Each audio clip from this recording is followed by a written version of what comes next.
obviously, Jacob Maple, by far the best player on this Quakers offense, and it's easy to clamp down on him and keep him from going crazy, which is all they, have to do especially at this point with a 4-possession lead. 2 receivers near side. Tommy Stevens looks to throw.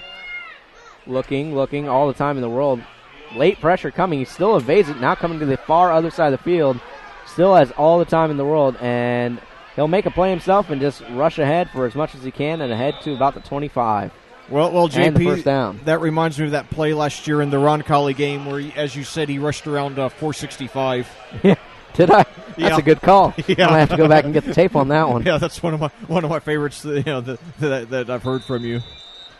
And that's about what that we'll was. call that one 469. That was in and around Fort Wayne. That wasn't 465 worthy, I don't think. We'll call that 469 worthy. Yeah, he rushed. That's one thing I love about Tommy Stevens. He'll run for 50 yards if that's what it takes to gain 5. And the first. Yep. So that'll bring out 1st and 10 on the 25. 4:21 left to go in the second quarter. 2 receivers either side for Tommy Stevens. Looks to throw. Looking right. Now rolling to his left. Has pressure. They'll just pull it down and rush ahead to about the 11 and out of bounds. Poor John Finch. He was standing right there. Had to be wheeled backwards by Dylan O'Connor as Tommy Stevens was making a move right towards him. Yeah, and as Stevens now really having a spectacular game on the ground, he is 7 for 64, a little over 9 a carry. Stout goes far side. Connor Ray near side. Tommy Stevens under center. Sidwell behind him. Motion man is Tracy. And he'll hand off to Tracy on the end around. Tracy putting moves, trying to make a cut back, and will not go anywhere. Late flag comes in. Tracy maybe got ahead to the 10. Plainfield saying they have the ball, but I think that one's going to be down, depending on what the flag is.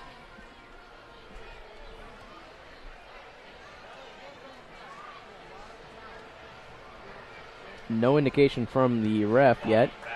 That'll be hold against Decatur Central. So that'll back up Decatur a little bit. And it'll be 2nd and probably about 14.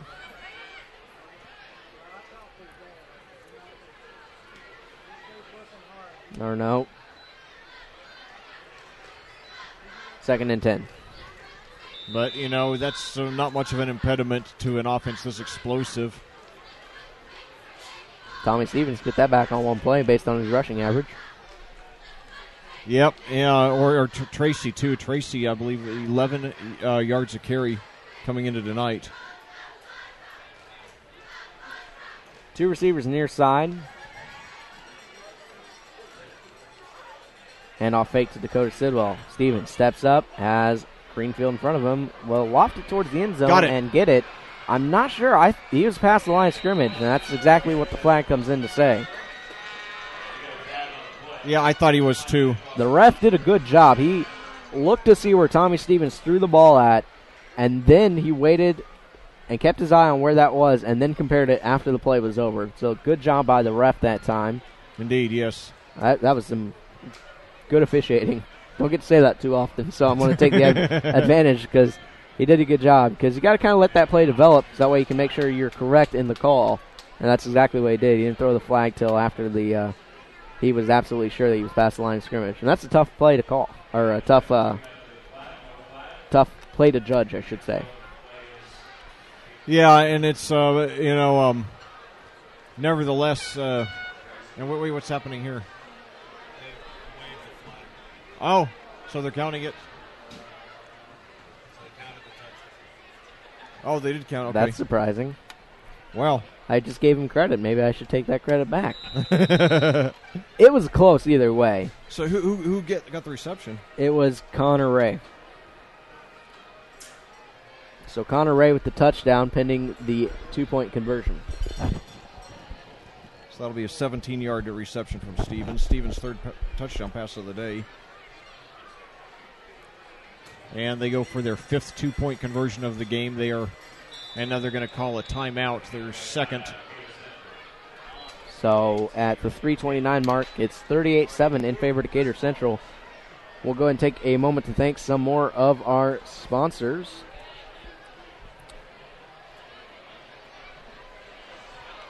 With Julia Berberich and Bud Green from Remax Centerstone, you can consider it sold. As a team, Julia and Bud have over 20 years of combined commercial and residential sales experience. Our team effort has brought many large-scale commercial projects to Plainfield, and Julia is a continued leader in residential sales across the county. Call Julia today at 317-754-5057. That's 317-754-5057. And let her make your next home purchase or selling experience as stress-free as possible. Special thanks to the Niagara Bottling Company. Open 24 hours a day, 7 days a week. For more information on how they can get to work for you, please call 909-230-5000, extension 912. Well, back here at Plainfield, we're getting ready to resume play with Decatur Central about to attempt a 2-point conversion for the incredible 5th time in this game. They made the first 4. They're trying to stay perfect and take a 47 lead over the host Quakers with Stevens back in shotgun and no running backs. 2 receivers to each side. Well, Tyrone Tracy is basically a running back. He's the motion man. And Dakota Sidwell is out there, but he's pretty much going to be blocking on this one, it looks like. Stevens looking to throw, running out of room, throws across his body, and that one will be no good. So that's the first 2-point conversion that does not go well for Decatur Central here tonight. Yeah, they still have a 38-7 lead, though. And really, this has been all Decatur Central from the start. Plainfield had one outstanding play in which Jacob Maple went deep and caught a 70-yard touchdown pass from Colin Nicewander. But other than that, the Hawks have just dominated every aspect of this game, offensively and defensively. And,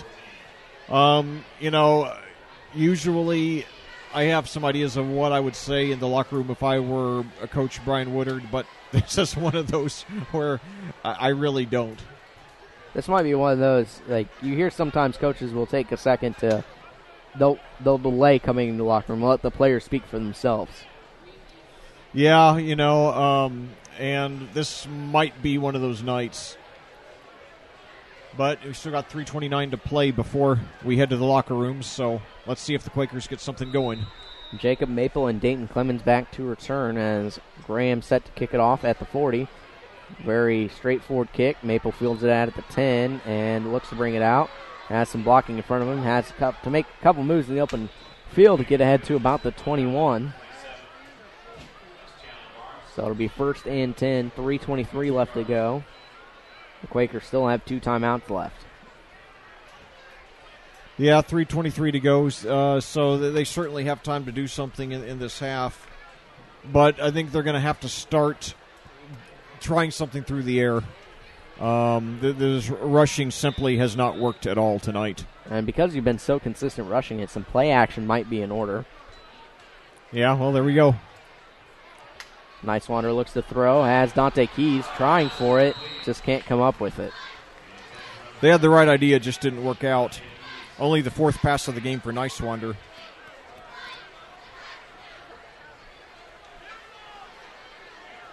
We saw Nicewander, like we talked about, have that very nice 45-yard gain to Zach Archer in that Greenwood game. Yeah, they just failed to capitalize on it. And just got way too conservative on the play calling, in my opinion, and in yours as well, I know. So it'll be 2nd and 10. Clayton White goes wide to the left. I formation, run formation. And it's a run. And Jacob Maple will get maybe a yard as he's pushed out of bounds. You know, I know both of us think very highly of Jacob Maple, but in my opinion, now is no time to be, continuing these, low risk, low reward plays. I mean, they need to try to shake things up a little bit. As Maple now only 7 of 9 on the ground. 4 receiver set. Nicewander in the shotgun. Gator quickly matches in their man-to-man. Low snap. Nicewander has pressure in his face. Unabated. Nicewander will throw. Pressure applied that time by Calvin Thomas, the 6', 185 freshman who came unimpeded off the left side.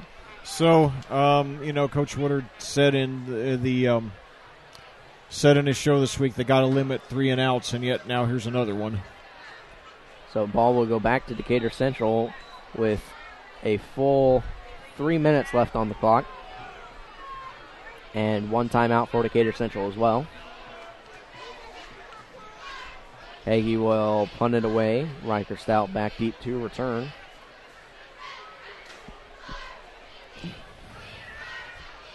Almost blocked. Hagee gets it away high but very short.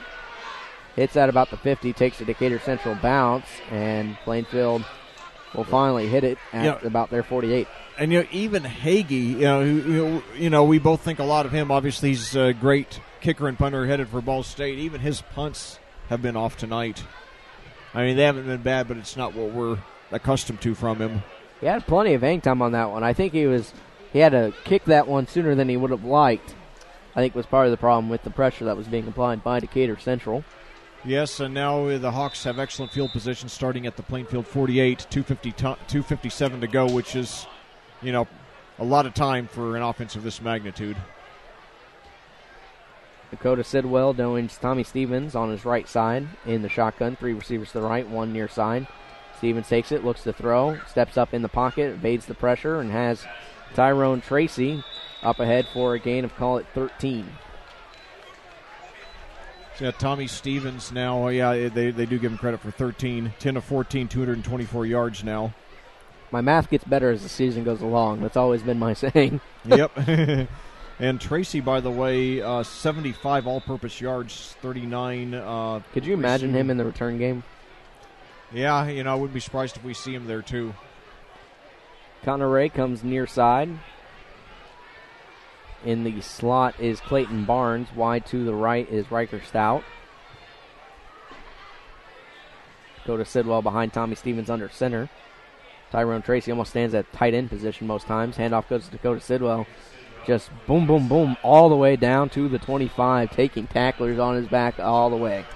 Yeah, depending on the spot, he could have a first down. He does. Sidwell now his 10th carry. He has 72 yards now. I didn't know tanks were allowed on the football field. Yeah, well, Coach Justin Dixon's had plenty of them. He had Jordan Jackson, had Eli Conlon, and this year he's got Sidwell. Yeah, we talked about Cameron Evans. He was really the speed back, whereas Eli Conlon was the power back. Yeah, those two supplemented each other. Well, I'm not sure if Evans is playing college ball. I know Conlon is, as I said, up at Marion. Stevens looks to throw, looks left, looks right, doesn't find anything, will keep it himself, rushing ahead. If you're give credit to these Decatur Central wideouts. They keep an eye on what's going on. If they're not open, and they're ready to block for Tommy Stevens coming out of that backfield. Yeah, this offense is extremely, extremely well coordinated, as they give Stevens credit for 9 yards there. So Stevens and Sidwell each with 72 yards on the ground, and Tracy Tracy has exactly half that with 36. They're the only 3 Hawks who've rushed tonight. 38-7 is the score. 1:50 left to go. Decatur Central trying to add to their already insurmountable lead. Second and call it 1. And Decatur Central will take their final timeout to set up the play. I think you and I, we talked about it coming into this game. I mean, we knew this was going to be a very, very tough game for a low-scoring Plainfield offense to try and combat that high-scoring Decatur Central defense. It wasn't so much a defensive matchup. It was just could the Plainfield offense get enough points on the board to allow their defense to try and play.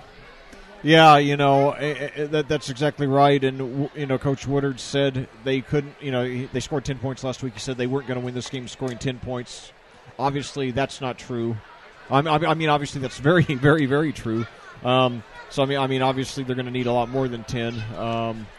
And it's hard to imagine any reasonable scenario in which the Quakers score another 31 points in this game. Well, I've said it almost all season long on the Hendricks County Sports Show that this Plainfield team is great defensively and could be very good running the football.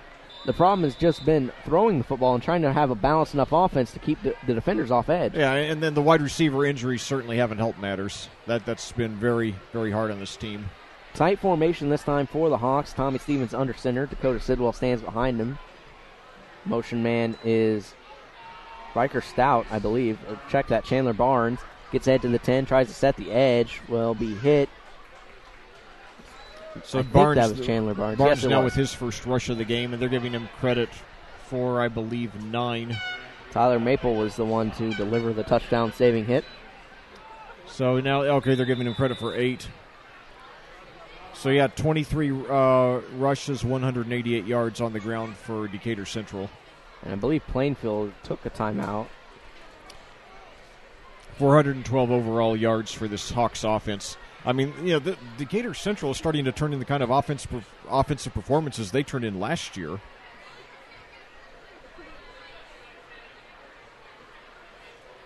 Trying to talk to Coach Woodard about something. They want to reset the clock to 1:38, is what we're being told now. Last week Decatur Central, I think, was the 4th or 5th top scoring team in the state. After that Perry Meridian explosion, it's not hard to see is why. Yeah. I've seen basketball scores that had lower scores. Oh, I've seen lots, that were much lower than that. And that's a the Hawks touchdown get in from again. Tommy Stevens to Connor Ray, I believe. Who was the receiver on that? I think it was Connor Ray. I'm still waiting to see the number.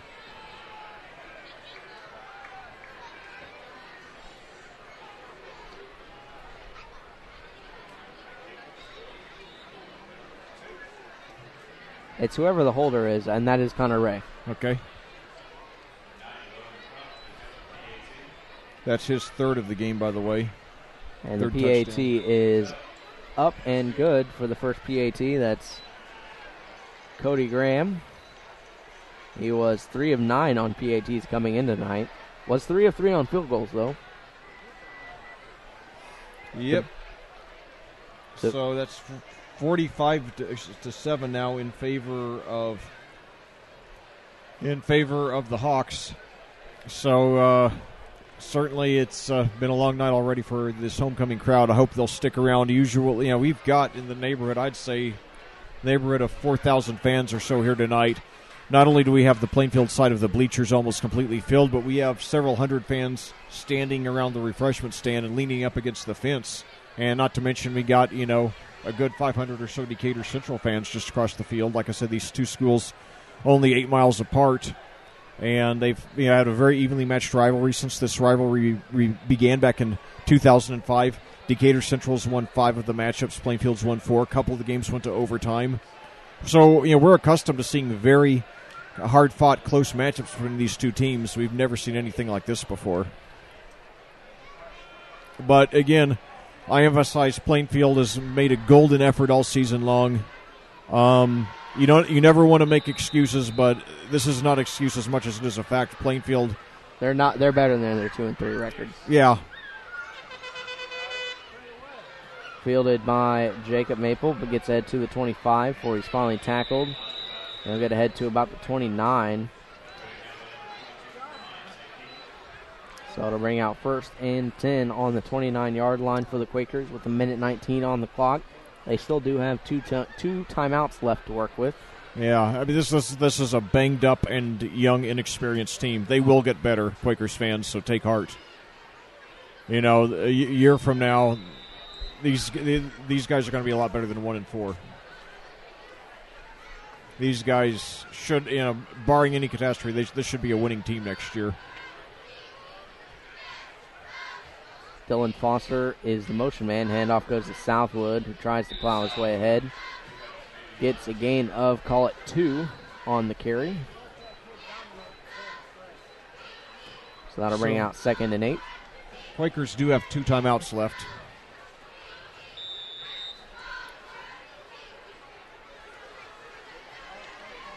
So they do have a fair amount of time to make something happen. 2 receivers either side. That's Dante Keys and Clayton White. White is the near side. And a flag is thrown before the ball is snapped. Well, last year, Decatur Central, in their 10 games, they scored in order 50, 78, 47, 64, 55, 48, 40, 28, 29, and 26. And the 26, by the way, that was in their playoff loss to Cathedral. Scoring 26 against the Cathedral is no small task, by the way. Gary Wright gets his second offside penalty again, the cornerback. You don't see cornerbacks getting offside penalties too often. No. That's the second one here tonight. So now Decatur Central, their offense this year has been good, but it has been nowhere near what it was last season. But tonight it has been. This is the kind of scoring explosion we saw from the Hawks last year. Zach Archer and Dante Keys are the wide receivers. They're the deep threats. I formation. Nicewander looks to throw. Throws. Looks for his man. No. Yeah, pass interference. That's an easy one. Zach Archer went up to get it and was held by Gary Wright, who will get his third flag of the game.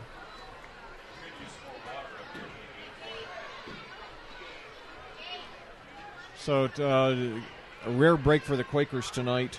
By the way, coming into this game tonight, Decatur Central on the season, they scored 21, 41, 42, 29, and 44. So they've been a very good offensive team, but not quite the juggernaut they were last year. Yeah, I mean, you look at it, they're coming into the night's game only 35 points per game. Yeah, as opposed to they got 45 here tonight so far. Yeah. We got a whole nother half to play. And last year, by the way, they're scoring ease last year once their defense got better, once they got some guys back from injury. But yeah, they've already, here in the first half, they already have a season high in points. Their high was 44 coming tonight. That was last week in their big romp over Mooresville. So 1st and 10 at about the 50. Nicewander looks to throw. Goes deep again for Dante Keys, and no flag and no catch. So after completing his first two, now Nicewander's thrown incomplete on his last four. Nicewander does tend to float a little bit more on the longer passes, but he does have some nice touch. We saw that earlier with the pass to Jacob Maple. Typically, last week we saw a lot of screen passes against Greenwood. Have not seen too many of them here tonight.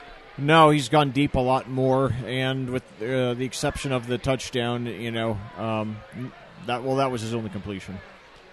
Going deep. Screen pass set up to Jacob Maple this time. He plows ahead to the 39. They're going to have to use a timeout because he didn't get the first, so the clock won't stop to move the chains. And it will leave 9.4 seconds left on the clock. Ball will be spotted at the 39 of Decatur Central. So a chance probably for one play and then a field goal attempt. Yeah, and of course, it won't take much to get in Hagee's range. It would be a 59-yarder from here. That's probably a little out of his range, but not much. His long on the year is 49. We also saw him hit, I think, about a 45-yard one also this year. And he came about a yard short on a 53 or 54-yarder, too. So if they're able to get a decent gain of, I would say, 8 to 10 yards minimum, there's a good chance that we'll see a Hagee field goal upcoming to try and make it a 30-point game. Yeah, and they'll take anything they can get at this point, certainly. Nevertheless, 420 yards for the Quakers, 102 for the Hawks. Other way around, I believe. Yeah, 420 for the Quakers, 102 for the Hawks. So more than a 4-to-1 margin, or 4-to-1 ratio. 3rd and 3. Nicewander calling out instructions. 2 receivers either side. Nicewander set to throw. Has Dante Keys in the flat, and he ran with it before he caught it. And you hear the collective groan from the Plainfield faithful. That'll bring up 4th and 2. 5.7 seconds. They do have a timeout, so they could still take a shot here. Yeah, they could, take try to get about a 15-yard pass, and then the clock, of course, would stop to move. The clock would stop for the first down, and then you could call the timeout to set it up. Yeah, but it's 4th down, so that's something else to keep an eye on. Nicewander takes it, doesn't have long, steps up, airs it out. In the end zone. Ball spirals and incomplete. Intended, and that ends the half. Intended target was Zach Archer. Good defense played by Decatur Central, and that'll end the second half. So we will take a quick timeout. When we come back, we'll review that first half and bring you some scores from around Central Indiana. You're listening to AudioSportsOnline.com coverage of Plainfield High School.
Welcome back to Plainfield High School, where Plainfield trails the Decatur Central Hawks 45-7 at the half.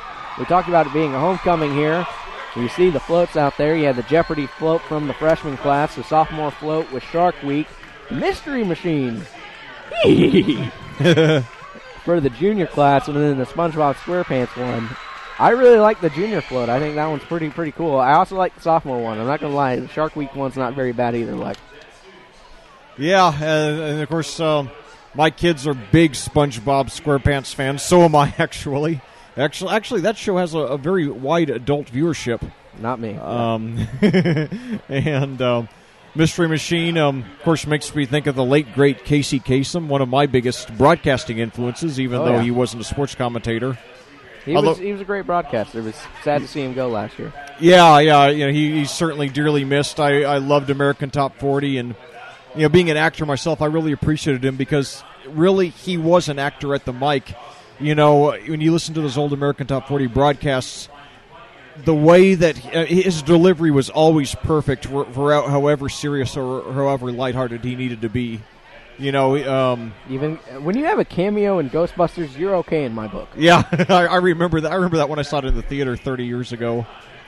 And I didn't get a chance to see that one in theaters, but yeah, I like the movie. Yeah, it's a fun one, and of course, obviously Dan Aykroyd, one of my favorites, dating back to Saturday Night Live and the Blues Brothers. That's another good one from that movie. Egon, what's the actor's name? What's that? The actor's name that played Egon was also a great comedian, great film writer as well. Oh, okay. Was he one of the main? Oh yeah, he played Egon. He was the writer and director of the whole thing. Okay, Ivan Reitman. Yeah. Okay, Reitman. Yeah. Just a great comedian and a great writer. He was also one of, in my opinion, he shaped one of the comedic generations. That kind of dark comedy, just a really good one. Stripes. Oh, right, yeah. But let's talk some football. Break down this first half for me. Sounds good. Well, certainly it's a, first of all, it's obviously when it's 45-7, you know that it was one-sided. No way to whitewash this one. This is a banged up and inexperienced Decatur, inexperienced Plainfield team. They're trying very hard. They get an A for effort, but they just don't have the horses right now. Did you notice the senior float has bubbles coming out of it? No, I didn't. I think that one makes it kind of cool, because there's bubbles on SpongeBob. Yeah, that makes it a little bit better. They just need to bring out Sandy the squirrel to put on her, astronaut suit that she wears when she goes underwater. But go ahead and give us some stats. Okay, well, first of all, for a scoring recap, Decatur Central started off the scoring with 8:14 to go in the first quarter when Dakota Sidwell rushed 13 yards. And then Tommy Stevens passed to Tyrone Tracy for the 2-point conversion, making the score 8-0. Then with 3:22 to go in the first quarter, Tommy Stevens took it in himself on a keeper, 3 yards. And then he also did likewise on the 2-point conversion, making the score 16-0. Plainfield struck back with their only score of the game so far when Colin Nicewander went deep and connected 70 yards with Jacob Maple down the left side. Morgan Hagee kicked the extra point, making the score 16-7. And then on the last play of the quarter, with no time left, Stevens passed to Chandler Barnes, 15 yards. Stevens connected with Connor Ray on the 2-point conversion, making the score 24-7. Then early in the second quarter, Stevens connected 77 yards with Riker Stout for a touchdown. Stevens passed again to Tracy for the 2-point conversion, making the score 32-7. Then with 3:29 to go in the quarter, Stevens passed for a touchdown to Ray for the third time of the game from 17 yards. This time the pass failed, making the score 38-7. And finally, that was Ray's second touchdown. Then with 1:24 to go in the second quarter, Ray scored his third touchdown of the game on an 8-yard pass from Stevens. This time they went for the 1 instead of the 2. Cody Graham connected on the extra point to bring us to a current score of 45-7. Looking at team statistics, Decatur Central has 420 yards, Plainfield 102. Decatur Central's rushed 23 times and passed 15, while Decatur Central's rushed 23 times and passed 15, while Plainfield's rushed 14 times and passed 10. Decatur Central has 38 plays compared to Plainfield's 24. Decatur Central leads in rushing yards 188 to 23, and Decatur Central also leads in passing yards 232 to 79. On individual statistics, first of all, for the Decatur Central Hawks, Tommy Stevens, future IU quarterback, has completed 11 of 15 passes for 232 yards and 4 touchdown passes, and no interceptions. Through the air, Connor Ray has 5 receptions for 91 yards and 3 touchdowns. Riker Stout 2 receptions for 87 yards and 1 touchdown. Tyrone Tracy 3 receptions for 39 yards, and Chandler Barnes 1 reception for 15 yards. On the ground, Dakota Sidwell has 10 carries for 72 yards. Tommy Stevens 8 carries for 72 yards. Tyrone Tracy 4 carries for 36 yards, and Chandler Barnes 1 for 8. And for your Plainfield Quakers, Colin Nicewander has completed 3 of 10 passes for 79 yards and 1 touchdown. Through the air, Jacob Maple has 2 receptions for 78 yards, including 1 touchdown, and Coy Anderson has 1 reception for 1 yard. And finally, on the ground, Jacob Maple has 7 rushes for 9 yards, while Tristan Southwood has 5 for 15, Dylan Foster 1 for 0, and Colin Nicewander 1 for -1. JP?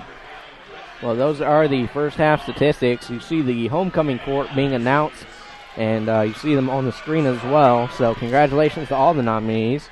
Let's go and take a look at some of the scores from around the state.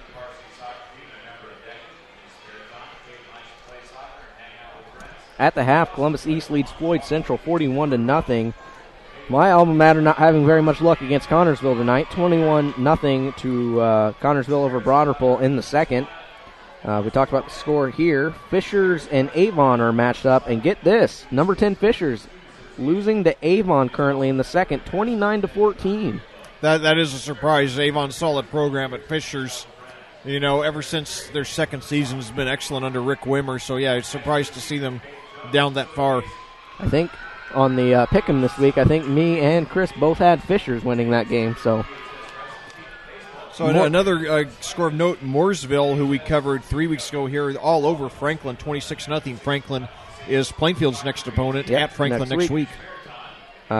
Greencastle leaves North Putnam 10-0. Greenfield Central trails New Powell 7-0 in the first. Lutheran trails Lutheran leads Cecina 14-0 at the half. I'll get it out eventually. Not very many scores reported here early. Southport leads Franklin Central 13-0. Westfield is leading Brownsburg 14-0. And Hamilton Southeastern over Zionsville in the second, 14-0 as well. So not very many games reported thus far. This game's been pretty fast, though, Lek. Yeah, it has been. And, you know, we've really, and of course, because we haven't been doing all these Decatur Central games like we did last year, so that's one reason why the games have been going faster than usual. But besides that, it was a very fast-paced first half, and not a lot of incomplete passes, only 11 overall. Incomplete passes, and you know, a lot of rushing, and not a lot of rushing out of bounds too. Yeah, we also saw a lot of hurry up from Decatur Central as well. And they dominated time of possession. Yeah, you don't see a lot of no huddle offense in high school ball, but then again, you don't see a lot of Justin Dixons either. So that's true. He is just a joy. It's a joy to watch his teams, and I would love for Decatur Central to start playing Danville. You know, to see a Justin Dixon Russell Sumner matchup, that would be very, very aggressive styles on both. Yes, yeah, that would be one for the ages, just like that. And by the way, as far as the hot dog pretzels thing earlier, I mentioned last week that Frankfort is the hot dogs and New Berlin in Illinois is the pretzels. So the two teams should play every year in Oktoberfest. So that's what JP and I were talking about earlier. let's go ahead and talk a little bit about some adjustments that could be made at halftime for either one of these teams. We'll start with Decatur Central because I don't think they have many adjustments that need to be made. No, I would say, player starters maybe one possession, two at most, and then, give some of these younger guys a chance. And, Decatur Central always has, they always have so much depth.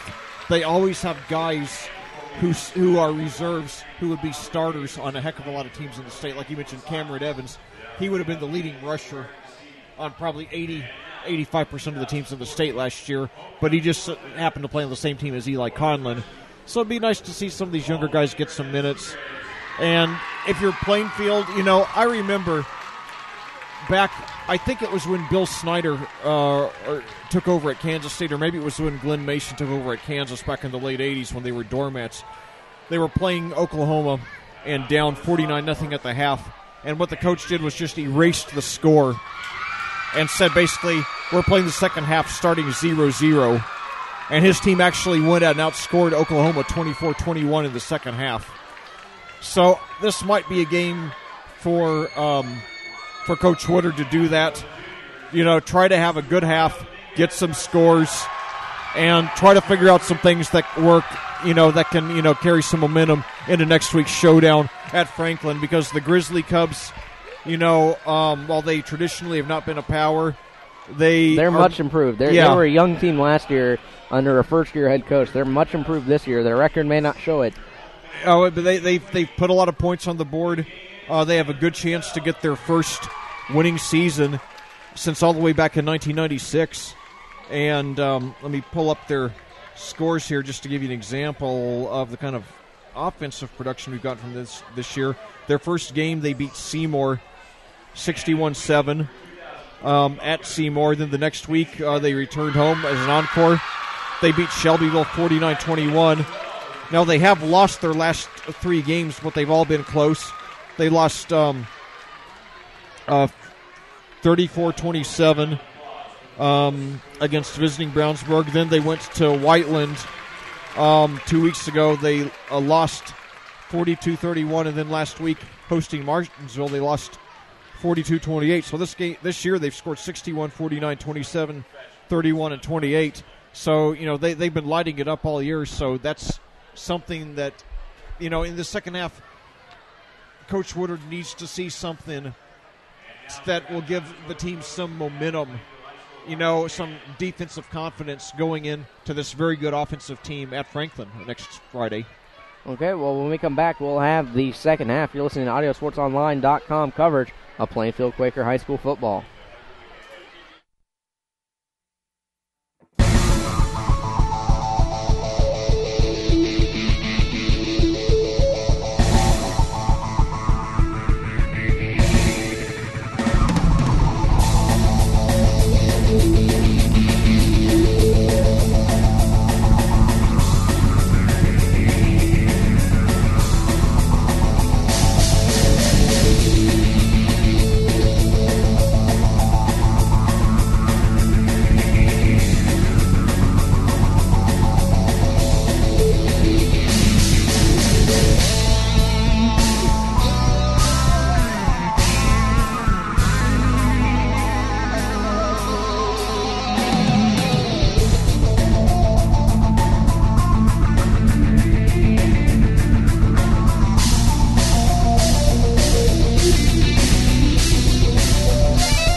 some updated scores now. In the third, Carmel is beating North Central 35-0. Connorsville has extended their lead at the half over Broad Ripple 48-0. Avon continues to lead Fishers 29-14 in the second. Fort Wayne Dwenger and Fort Wayne are tied at 14 at the half. Fort Wayne Lures is beating Fort Wayne Concordia 28-14 in the second. Fort Wayne Snyder is up over Fort Wayne North 42-7 at the half. 26-0 is the score. Mooresville over Franklin in the second. I'll tell you, I haven't seen any scores for this game so far tonight, or for the game involving this team. But you got to take your hats off to the Harrison Raiders. Ended a 38. They ended a 38-game losing streak, and have responded by winning their last 3 in a row. Amazingly, so what an incredible turnaround they've made this year. Same with Mooresville, as we talked about. Yeah, Mooresville not quite as dramatic, but they had a couple of 1-9 seasons now. They're on the verge. It looks like they're going to be 3-3 after tonight, and they've got that outstanding quarterback Alex Fabert, and Tommy Stevens. Obviously, he's Division I bound going to IU, but Fabert, you can be sure a year from now he's going to get some Division I offers as well. He's got a great arm, and really doing it at a school that's not known for putting out a lot of blue chip football players either. Chittard leads Noblesville by 10. 17-7 is the score at the half of that one. And Chittard, 12-time state champion, and they moved up to Class 4A this year. Southport now trails Franklin Central 20-13 at the half. Ritter and Triton Central are both tied at 14 apiece at the half. Warren Central is leading Pike 14-0 in the second. I'll tell you what, Pike, man, have you seen that schedule for them at the beginning of this year? Besides from Brownsburg, who received votes in their their 6 first games, all of them are top 10 ranked opponents. Well, I know playing in the MIC that they had a lot of the heavyweights. I knew about Brownsburg also. I wasn't sure about what the rest of their non-conference schedule was, but certainly Ben Davis, Warren Central, Brownsburg, as we talked about, as well as Ben Davis and Lawrence North. I believe Lawrence North and Lawrence Central are both in the mix, so they probably one of play them. Both of one them. of them's really good. One of them's not so good. Yeah, Lawrence Central's the good one. Lawrence Central is the other one that they had to play. Yeah, Lawrence North is good. They went they went winless each of the last 2 years, and then they finally got their they beat North Central a couple of weeks ago to end their losing streak. HSE leads Zionsville 21-0, and then the score for Brownsburg is 14-0 in favor of Westfield. But yeah, going back to Pike, I mean, that schedule for them was brutal to start the year. I mean, I looked at that doing my prep for the sports show last Wednesday, and I'm looking at that schedule. I'm just like, man, oh man. I mean, that's not even fair. Yeah, well, the thing is, their non-conference opponents were Brownsburg and Fisher, so they didn't even go easy for those two. Couple of two of the top teams in the HCC, aside from Avon, and then the rest of it, it's basically they just played the rest of the mix. Since Terre Haute North and South left, the MIC is an 8-team league now, so everybody's playing everybody. So it's just Ben Davis, Carmel, Lawrence Central, Warren Central, Center Grove North Central, and Lawrence North. So, yeah. Aside from North Central and maybe Lawrence, the one that's bad. Lawrence North, yeah.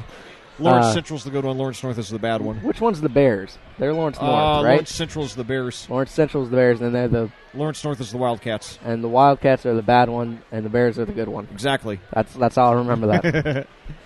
So, but all in all, as both teams are still trying to get warmed up after the long halftime festivities here for homecoming, but well deserved. I mean, you saw how big the homecoming court was, and also all the not golf carts, but the floats were for the homecoming festivities. And I'll tell you what, just going to the bathroom at halftime was a little bit of a chore with how crowded it is. Yeah, exactly. And, that's one thing, if there's ever been a time in my life I wish I were a girl, it's when I go to football games because, the line to the women's restroom is a lot shorter. So not the same if you go to a concert. Yeah, well, it depends on which concert it is, yeah. Of course, I grew up going to see a lot of the hair bands in the 80s, and they had a very high female attendance. So, often, it was a lot easier for me. because of course, another cool thing about it being only 5'10", I was like, one of the tallest people there, so it was really easy for me to see over the crowd. I don't want to hear about it. I'm a short person. They can't see me in a crowd. Okay. So the only problem was my nostrils kept getting, assaulted by that nauseating combination of the smell of cigarette smoke. Well, cigarette smoke and hairspray together. It was not a pleasant combination. As we get set to start the second half here at Plainfield, Decatur Central won the toss and elected to receive, so they'll kick off here as Cody Graham tees it up. That was the downside of seeing Warrant, Winger, Brittany Fox, Bullet Boys, and all those guys in their glory days. So wait, you're telling me Warrant had another song besides Cherry Pie? They had the string of 5 or 6 hits, late 80s, early 90s, before Janie Lane, got hooked on the bottle. And the kick is away. Jacob Maple fields at his own 8. He'll look to bring it back. Looks to cut over to the right side. Has a couple blockers. Makes a move at the 25-yard line and gets ahead to about the 26. I really like Warrant's 1992 album, Dog Eat Dog, but, grunge had just come out and ruined everything for all those hair bands, sadly. Now, do you find grunge as like Nirvana? Yeah, that was the beginning of the grunge era, Nirvana and then Pearl Jam. See, I like those. Those are two of my favorite bands right there. Oh, nothing wrong with them, but they did ruin things for, all the 80s metal bands. So Nicewander comes out under center, 2 receivers either side. Once again, Decatur Central piles the box. We'll see if they start the second half by throwing it. They do not. Couldn't tell if Nicewander had the ball or not. He'll hand off to Jacob Maple, who plows ahead for a gain of 1. And, of course, Coach Woodard did talk about his inexperienced offensive line on his show this week. So, obviously, that's... yeah, particularly the interior. If you look at it, you have a freshman, a sophomore, and a junior. Maple 8 for 10 now. 2 receivers near side, I formation. Motion man is Gavin Ritter. Nicewander will hand off, this time to Maple, who cuts it to the outside for a gain of, call it a gain of 5. And that's probably Maple's, well, that ties Maple's longest gain of the game. That's a 5-yarder. So that'll bring out third and call it 4. Got to get a first down here. Be interesting to see if they try and go to the air. At 3rd and 4, you have a lot of options available in your playbook. You can run it here safely, and they do try and run it. And Maple will get close, but I think he's going to be shy by about a yard, but I think you have to go for it here. It's Dylan Foster getting only a second carry of the game. It looks like they're going to mark him down a yard or so, maybe 2 yards short of the first. Let's see.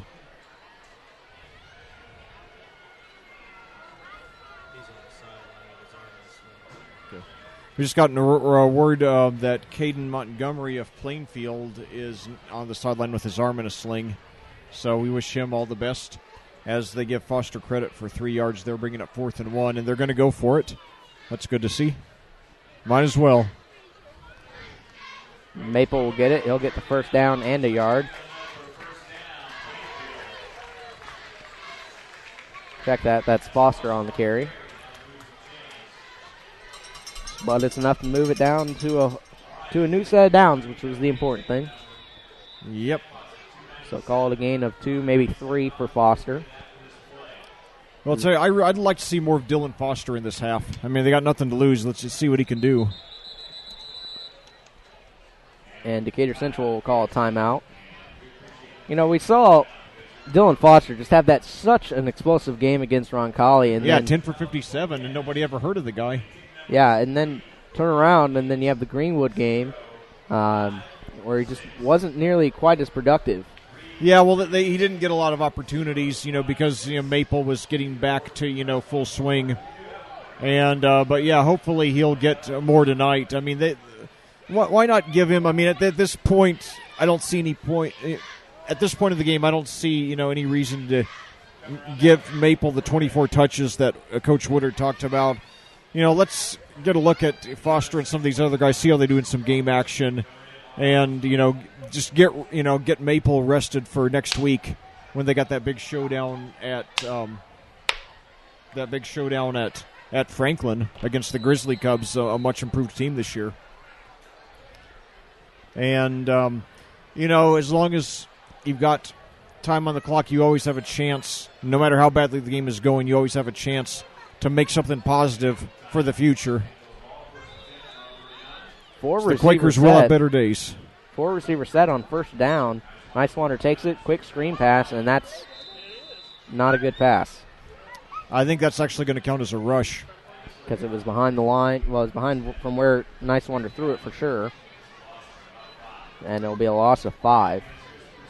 So Gavin Ritter, what will count as his first rush of the game.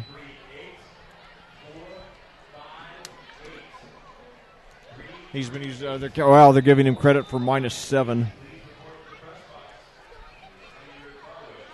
3 receivers near side, 1 to the right. Gavin Ritter, only a sophomore, 5'10", 160. Niswander takes it, rolls right, has pressure, and he'll be brought down for a major loss. So 2 gigantic losses in a row after that first down. The sack was made that time by, still can't see his number, 33 maybe? So it's Calvin Thomas, the freshman. That's his second sack of the year. So that'll bring out third and super long. So Niswander, 2 rushes, -10 yards after that sack. That's one stat I don't like. I don't think that should count for a rush. Yeah, it doesn't in the NFL. It does in high school and college. And Maple will just try and take it ahead for a minimal gain of, call it 2. So not exactly the start to the second half that the Quakers were hoping for, and that'll bring in the punt unit. Yeah, they got that first down, but then, the 7 and 9 yard losses, ruined everything. That was a drive killer, that pass that did not go well. Yep. So Maple now 10 for 17 on the game. So Riker Stout back. We have not seen him really return, just fair catch everything. Hagee's punt is high, and Stout will let it go. It takes a Decatur Central bounce before it's picked up by Plainfield at about the 41 in Decatur Central territory. And now, at this point, with the change of possessions, we'll take a short break from word from our sponsors. The Beacon Sign Company specializes in local high school sports and signage event needs. This is their 12th year of supporting the Red Pride football program. They're located at 9305 East U.S. Highway 36 in Avon. Call 272-2388. That's 272-2388 for all your signage needs, or stop by Monday through Friday, 9 to 6. Back here at Plainfield, we're ready to resume play with Decatur Central having the ball for the first time here in the second half, leading 45-7. Tommy Stevens looks to throw, drops back, has all the time in the world, steps up, still looking, is pressured, will roll to his left, get the first down, continues on his feet, and will finally hop out of bounds at about the Plainfield, call it 47. Tommy Stevens, what can you say? Excuse me, the 43. Picking up where he left off last time as he rushes their 16 yards to open up the first Hawk drive of the half. He's now 11 for 88 and even 8 yards a carry on the night. That's why he's headed to play for a Big Ten team. Is it Kevin Sampson, the coach there? Kevin Wilson. Kevin Wilson. Kelvin Sampson was the disgraced former basketball coach. That's right. Oklahoma? He came from Oklahoma. Now he's at the University of Houston.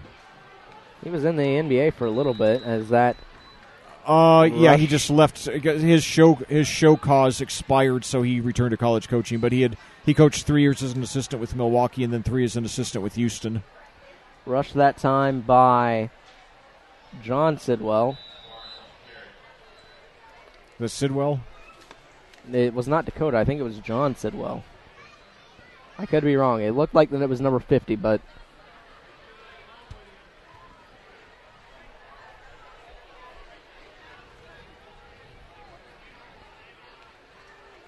so I formation, 2 receivers either side.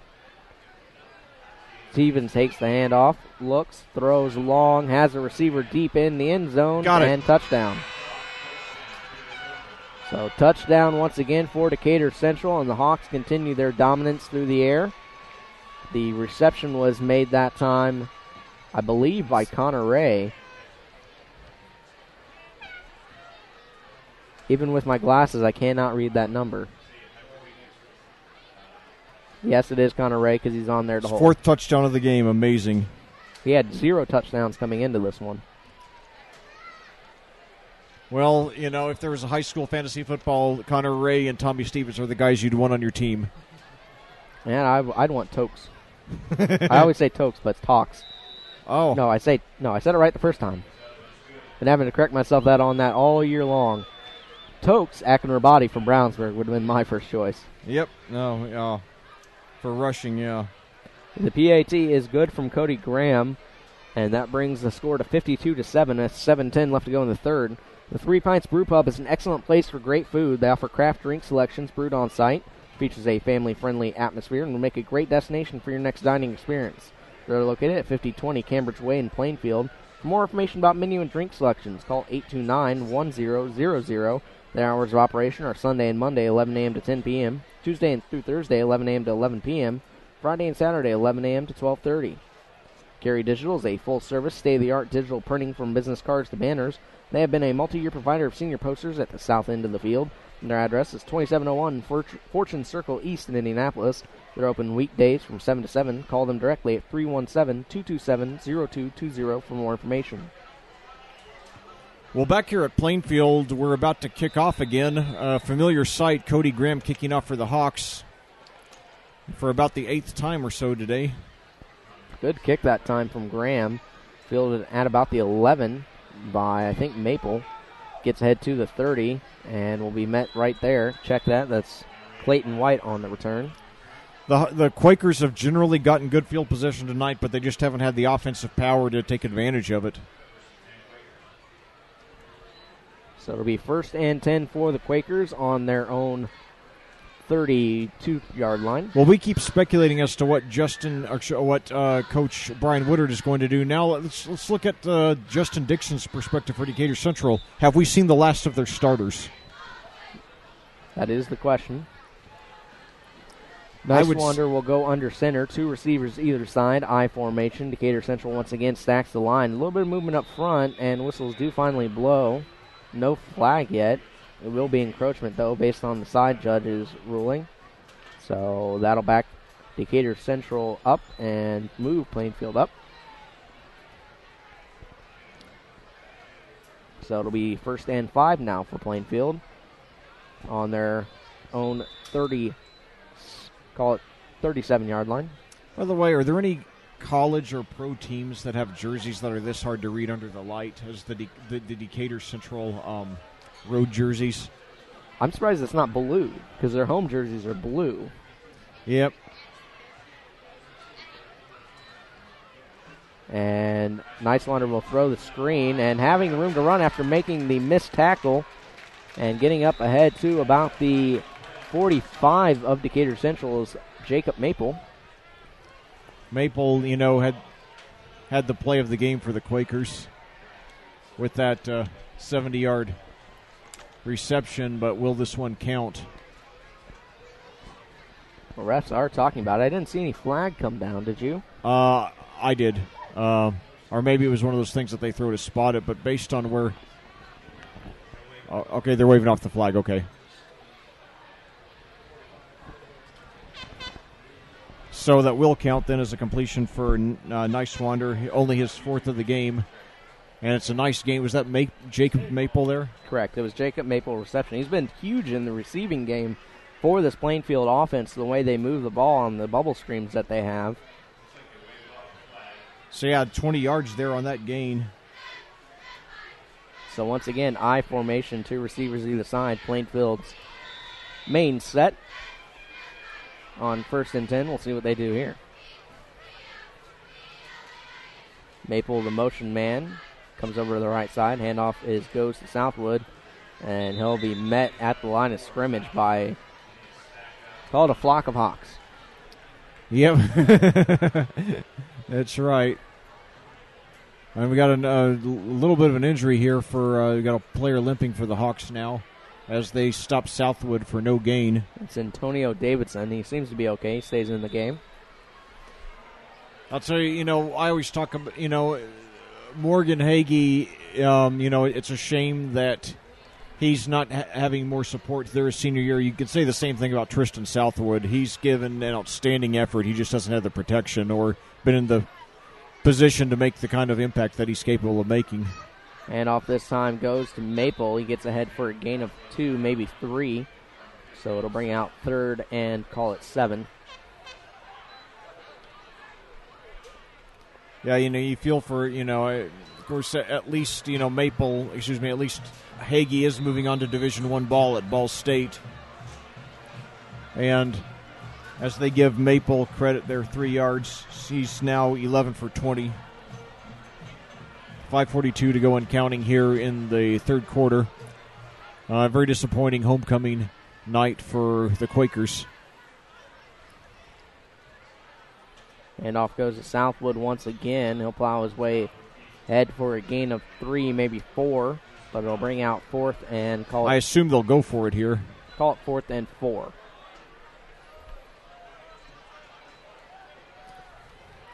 And you mentioned, I mentioned that Hagee's playing Division I ball. Stevens, of course, at Indiana. It should be noted he was recruited by several schools that have better football programs in recent years. Including Iowa and Cincinnati. So it's great to see him stay in state despite the great out-of-state offers that he got.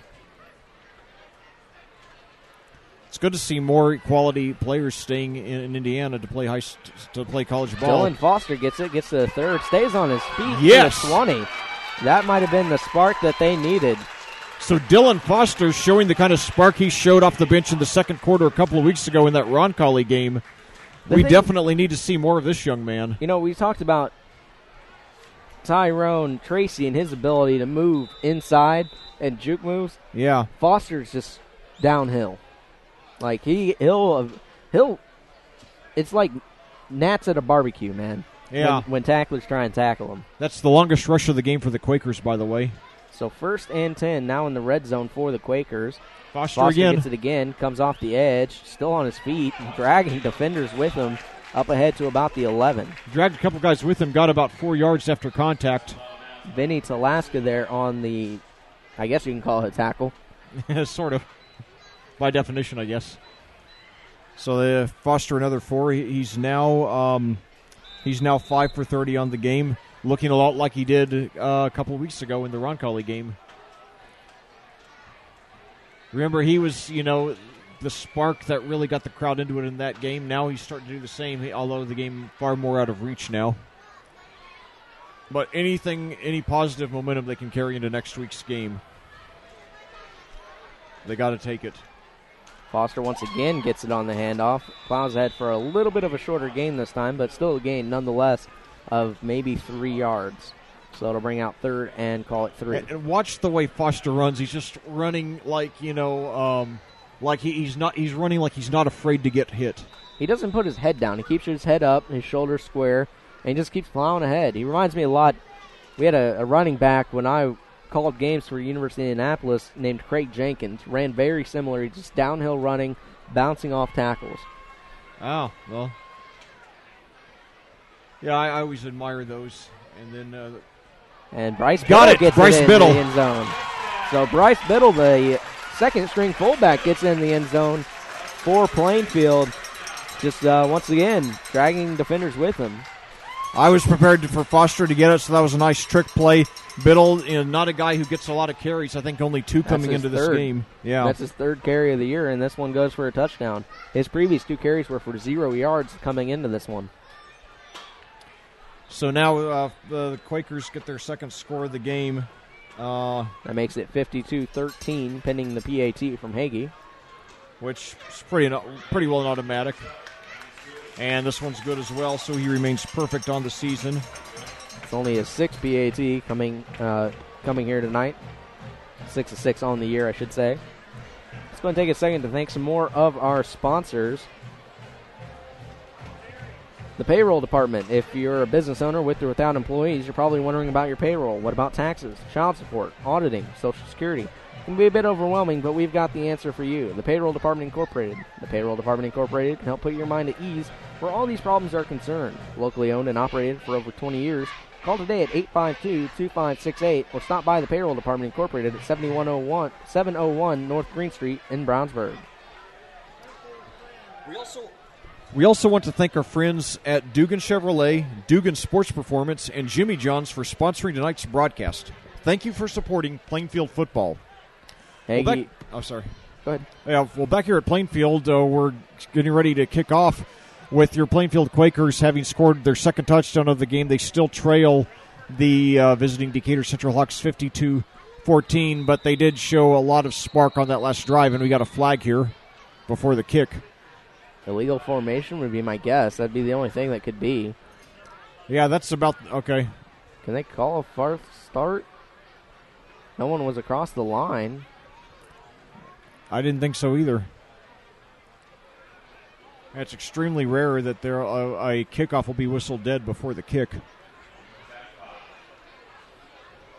I didn't know they could call a false start. You see offsides on kickoffs, but never a false start. Yeah, that's an odd one. So 2:58 to go. The Quakers, certainly the game out of reach, down by 38 points, but they are trying to do some positive things and go into next week's game on a positive note.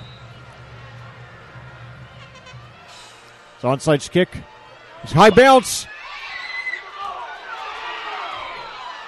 Decatur Central got it. Boy, I'll tell you, Dayton Clements had a great opportunity. And just there were a couple of guys, their back was to the ball when it was right next to them. If they had been looking at it, they could have gotten it. But that's the thing, when the ball's bouncing, you don't always know where it's going to go. But that was a great effort, though. Yeah, I thought Plainfield was going to recover it after it took that high second bounce, but Dayton Clements just did not see the ball coming at all. Yeah, that's the thing. You got to keep your eyes on the ball. And there were at least two guys who were within an arm's reach of it, but, weren't looking at it. And when I'm sure they watch the video, they'll be sick to see how close they were. So now let's see. So we got a new Obadiah quarterback Thompson now in there as the quarterback for Decatur Central. He's a 6'1", 170 junior. He's 3 of 9 passing coming into this one for 9 yards. His first play will be a handoff to Tyrone, who just dances around in the backfield and finally gets ahead for a gain of maybe 4 by Tyrone Tracy. So Obadiah Thompson, he's a junior, so presumably will be the starter next season. He's 6'1", 165, good size. Needs to bulk up a little bit, but certainly the 6'1's good. How big is Tommy Stevens? I don't think I have it listed correctly. 202 pounds. I have 100 pounds on my spot chart, and I knew that wasn't right. I hope it's not right. Obadiah Thompson this time hands off on the end around and plowing ahead for the first down and a couple yards more. It's Chandler Barnes. Chandler Barnes with his third rush of the game. They give him credit for 9, so he's 3 for 19 now in the game. And we talked about all the weapons for this Decatur Central offense. They do a good job of really rotating each and every single one around. They do a brilliant job at it, yeah. Obadiah Thompson, by the way, on the season has completed 1 of 3 passes for 9 yards. He's also rushed 2 times for 16 yards. 2 receivers to the left, 1 to the right. And Obadiah keeps it himself, will run with it, and gets ahead to about the 32 in Plainfield territory. And, since he's presumably going to be your starter next year, you might as well get him some good game action. So he's going to have a little, assuming he plays the rest of the game, then he'll have a little over a quarter of action. And you don't see backup quarterbacks get that much prolonged game action at once. So hopefully they'll let him, do some things and get, accustomed to some real game time as Thompson gets 9 on his first rush of the game. He'll go under center this time, 2 receivers either side. On the pitch out and plowing ahead for a gain of maybe 1 before he's met by Plainfield defenders is number 4, Jalen Atkins. Atkins is a 5'6", 150-pound running back. I'm glad you noticed who he was because I didn't. Adkins, okay. I got lucky because I was following the man in motion. Very good, very good. Atkins, by the way, that was his second carry of the year. His first one, he got 6. So that'll bring out 3rd and short. So I guess, okay, he got credit for no gain there. 3rd and 1 for the Hawks, probably the last play of the quarter. And Obadiah keeps it himself, gets ahead to about the 25. Well, wow. Still on his feet. We'll see where they spot it. I'm not sure where he got with the forward progress.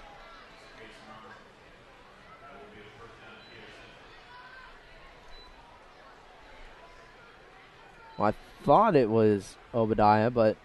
So 4 yards there it's for Thompson on the keeper. So Thompson now in this game, 2 for 13. Showing a lot of toughness and a lot of speed, too, as the clock runs out in the third quarter. So at the end of 3, it's 52-14 in favor of Decatur Central. Let's take a moment to thank some more of our sponsors. We want to say thanks to our friends at the Hendricks County Flyer. They have helped make tonight's video webcast possible.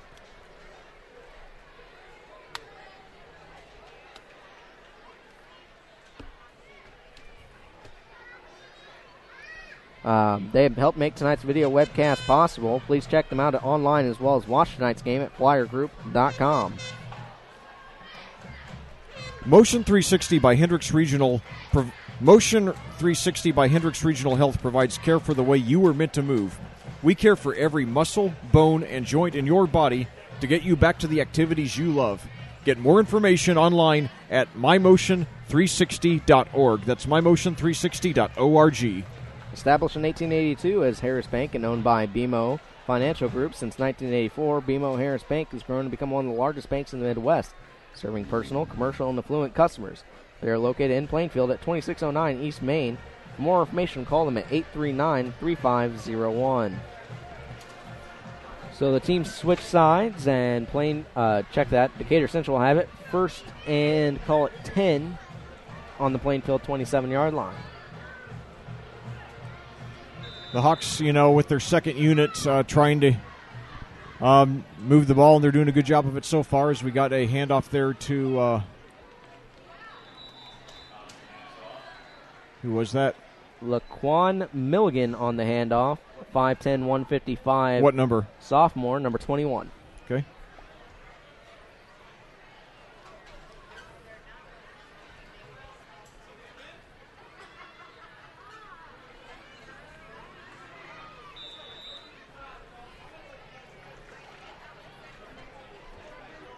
So they're going to give Milligan the credit for no gain there on his first carry of the game. So it brings out 2nd and 9 for the Hawks. 2 receivers either side. Thompson goes under center. Coming into this game, by the way, Milligan was 2 for 26.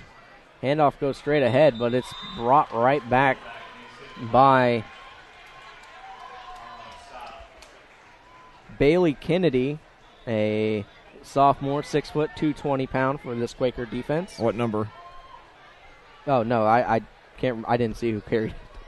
I was only calling the Plainfield defender. I have no idea, guys. I can't make out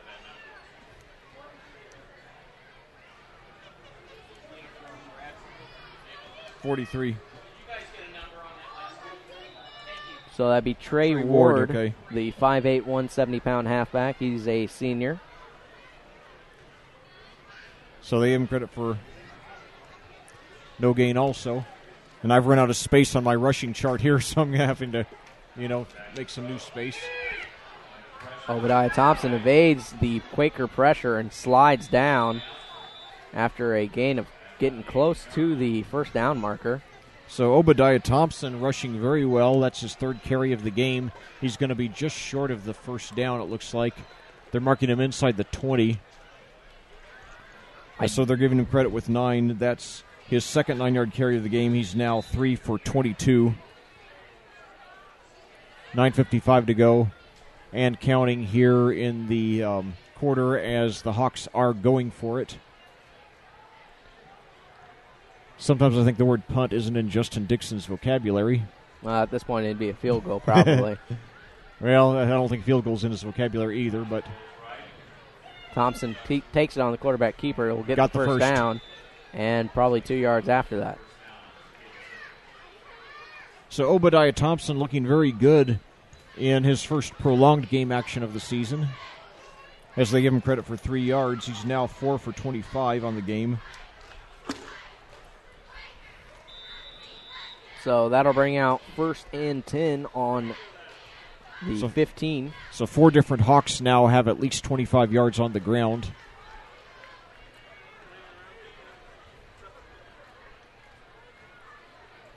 So it looks like the Hawks are going to attempt to get at least one more score. This would be their first with the second unit. Obadiah Thompson will hand off straight ahead. The carry made that time by Trey Ward once again. Trey Ward, maybe 1. Yeah, they give him credit for 1. Ward coming into this game was 2 for 19 on the season, by the way, with a long of 18. So 2nd and 9, 8:47 to go. Decatur Central leading 52-14. Although it's even 7-7 in the half.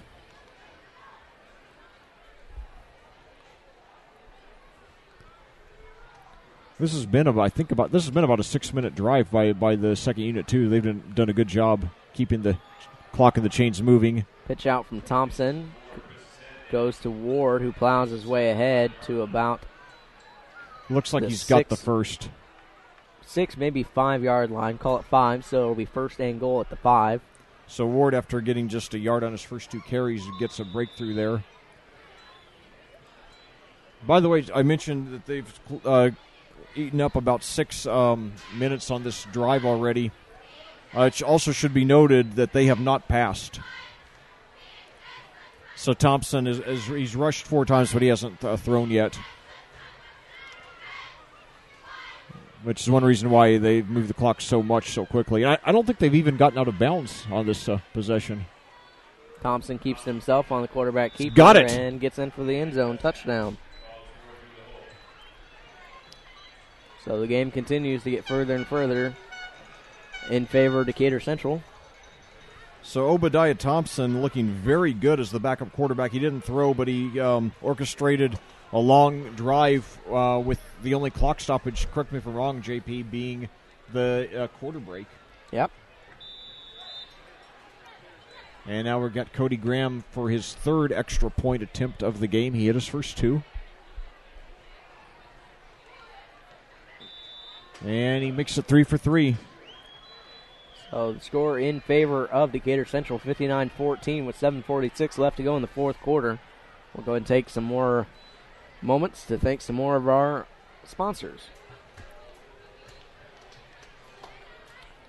Rhodes and Kinsley LLP are CPAs and financial advisors in business since 1990. They handle individual and business tax and accounting work. Located at 8315 West 10th Street in Indianapolis, you can call 271-1040 to set up an appointment. Coffee Co. Office Solutions is a local Coffee Co. Office Solutions is a local Xerox dealership. We sell and service copiers and printers and provide a wide variety of technology solutions. Providing and supporting all your business technology needs, Copy Co. is located at 2920, that's 2920 Fortune Circle West, Suite C. Call 241-5800, that's 241-5800, or stop by Monday through Friday from 8 to 5. Well, back here at Plainfield, we're about to kick off where your Decatur Central Hawks, or your Plainfield Quakers, are behind the Decatur Central Hawks 59-14 following that 5-yard touchdown rush by backup quarterback Obadiah Thompson, playing in his first series of the game. And now Cody Graham set to kick off again. An all too familiar sight for these homecoming fans tonight here in Plainfield. Clayton White back deep to return.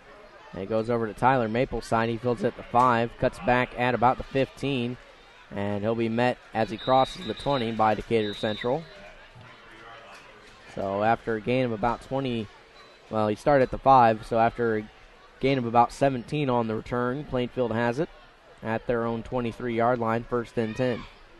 Well, I'll tell you, my post-game scoring wrap is going to be like the Decatur Central games I did last year. After some of the recent games we've had, their scoring recaps are over in a minute or two. This one's going to drag on a little bit tonight. But nevertheless, Quakers now in motion. They got the I formation again, one receiver at each side. Nice wander under center. Decatur Central once again piles the line of scrimmage. And off goes, Was that Foster I again? think it was Foster. I haven't seen the number just yet. Yes, is it was. Foster. So he gets a gain of 3, maybe 4, caught 4 on the first down carry to bring out 2nd and 6. Dylan Foster now 7 for 37, over 5 a carry. He was 10 for 57, 2 weeks ago off the bench en route to getting the offensive player of the game award. 7:10 to go now. Brandon Royer now in the game for Plainfield. Foster, the motion man, comes over to the right side. Handoff goes to Southwood, who gets ahead for a gain of 2. So it'll bring 3rd and 4 now for the Quakers. 8 for 22 now on the ground for Tristan Southwood. Really hope he gets a chance to play college ball somewhere. I think he's good enough, but he just hasn't had a lot of support this year. I wonder how good he would be catching the ball. That's the one thing I haven't seen much from Southwood this year. Yeah, I don't know. It's a good question. Foster takes it on the handoff, has room to work. Oh, with. yes, he's going to go all the way. He's got daylight in front of him. Look 30, at him go. 20, 10, touchdown. No flags on the play. Plainfield scores the touchdown on the brilliant Dylan Foster run. He had a wide open field after he got around the edge, and good blocking in front of him to really spring him. 70 yards by Dylan Foster. Well, you just hope that this young man has a bright future with this program, and I think he does. And I think that we'll be seeing a lot more of him after that. That's by the way, 2 of the 3 Quaker touchdowns have been 70-yard plays, the earlier one being a pass from Nicewander to Maple, yeah. So Morgan Hagee now on for the PAT. Almost Hit it. blocked, but it is good. So now 7-7 on PA attempts for Plainfield and Morgan Hagee. I mean, Quakers have done a decent job putting up points on the board when you look at it overall, even though the game is a little out of reach. Probably playing the second-string defenders on that one, but at the same time, they're at least putting points on the board. They just haven't been able to slow down Decatur Central, which is not easy to do. No, it's not. And, they have seen some things here in the second half to feel good about, and certainly Foster. I mean, remember, that's a guy who played his first varsity game 2 weeks ago, and I believe now, he's still not even listed on their roster that they hand out to the media before the game. So He is on the 2 deep, and that's the biggest thing. well, that's good. But nevertheless, that's a very promising play there by Dylan Foster, and I think we're going to be seeing a lot more of that young man in these last 3 regular season games and then in the playoffs. Avon Dental Center has provided custom-made mouth guards to this football program for the 2nd consecutive year and are celebrating their 20th year in business. They're located at 7517 Beechwood Center Road, Suite 100 in Avon, and can be reached at 272-8100. Well, back here at Plainfield, where we're about to have another kickoff, we've had a whopping 80 points scored in this game. Unfortunately for the Quakers, 59 of them were by Decatur Central, but Plainfield has looked much better in the second half. Aggie will kick that one deep for the touchback. Yeah, it was so clearly going to go in the end zone that the Decatur Central guys who were back deep didn't even, run hard at the ball. You can stop by and visit American Family Insurance Doug Hawk Agency Incorporated at 704 North Carr Road in Plainfield. You can reach him at 839-9445. That's 839-9445. Stop in Monday through Friday from 9 to 5 to discuss your insurance needs. Well, back here at Plainfield, Decatur Central's getting ready to start another drive. I believe Obadiah Thompson will be the quarterback again. 6:20 to go. He orchestrated a long touchdown drive last time with nothing but rushes. Looks to throw this time and can't hook up with his intended target on the right side. That target would be Jalen Atkins. So that brings out 2nd and 10 for the Hawks. Well, you might as well, he's the quarterback. Presumably your starting quarterback next year after Stevens graduate. You might as well, while you got him this game time, have him do some passing at least.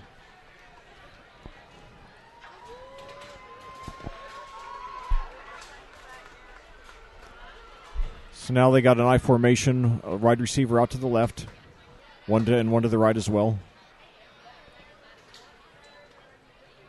Handoff goes up the middle to the tailback. Haven't seen the number.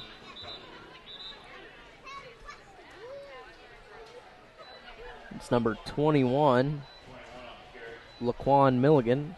That's his second carry of the game, so they're going to give him credit for 2 there. So I'll bring out third and call it 8. 5:50 left to go in the fourth quarter. It's 3rd and 8 following that 2-yard rush by Milligan, and they line up, it looks like the same formation as last time. 2 receivers either side for the Hawks. 1 running back behind No, they're not in the eye this time, sorry. Thompson. Thompson looks to throw once again, and Plainfield still couldn't intercept the ball. It was off to the fingertips of his intended target. So I assume they will, the punting unit coming on here. So the Quakers will get the ball back with a chance to, Does Tommy Stevens punt it in this situation? I would think so. I would think with a 38-point lead in the fourth quarter It's that not a fake Tommy would. Stevens, though. Okay.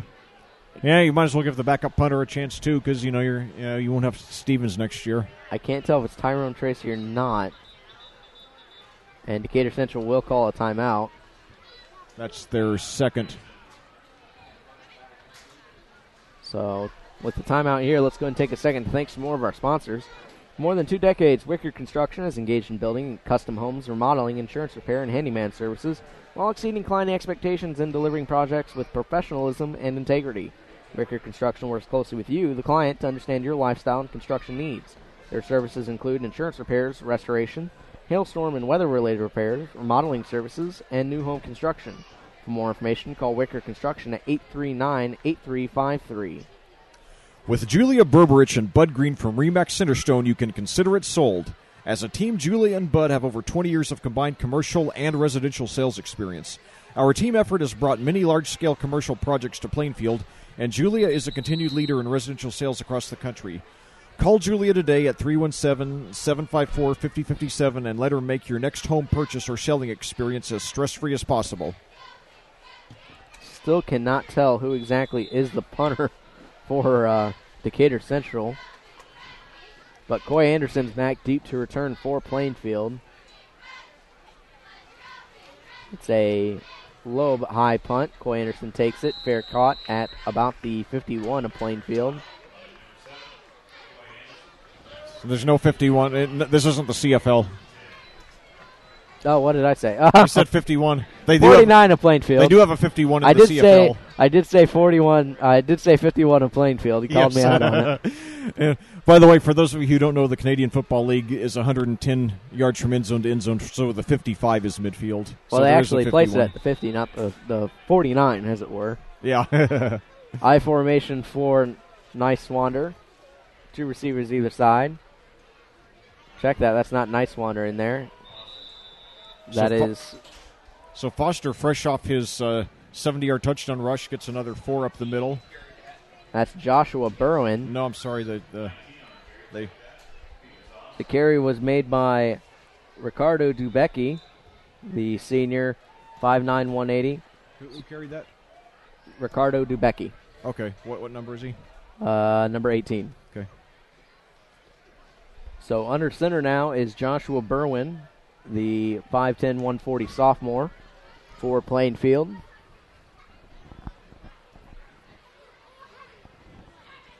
Handoff once again goes straight ahead for Zoss. I think the last 2 carries were both Zoss, not Dubecki. I do apologize. Okay. Yeah, you're right. Peter Zoss. Yep. Typically he does play defense, but tonight getting a little bit of run on offense. So he's got 2 for 5 so far. I guess they thought Foster earned the rest of the night off after that 70-yard touchdown rush. Did you see how hard he was running, by the way? I mean, he was really, yeah. I mean, he was really putting everything. He's used to bouncing off tacklers for short gains. Yeah, I mean, he must, if he's say 6 feet, he weighs 250, I'd say.